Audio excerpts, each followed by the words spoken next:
Je pense qu'au début, j'étais dans une phase de déni. J'essayais plutôt de me dire que c'était pas grave.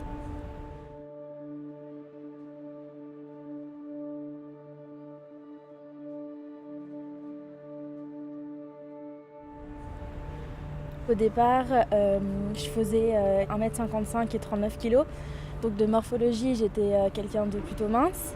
Et j'ai pris des formes suite à un dérèglement hormonal. Quand j'ai commencé à prendre du poids, au début, c'était assez inexplicable. Je ne comprenais pas tellement ce qui m'arrivait. Je pense qu'au début, j'étais dans une phase de déni. J'essayais plutôt de me dire que c'était pas grave, que ça allait s'arranger. J'avais deux possibilités, me morfondre sur moi-même ou alors me battre contre cette maladie et en tirer des avantages. Alors j'ai commencé le mannequinat grande taille quand je suis allée faire mes études à Paris pendant 1 an. Donc au début j'étais assez réticente à l'idée de faire du mannequinat. Je trouvais que c'était un milieu beaucoup trop superficiel. Après finalement je me suis laissée convaincre et j'ai pris ça comme un jeu en fait.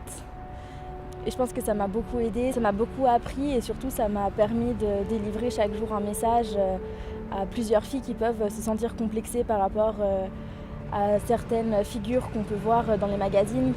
Il y a beaucoup de filles en fait qui veulent être comme ça, et alors que finalement quand on voit les gens dans la rue, on se rend compte que la plupart des filles n'ont pas du tout cette taille-là.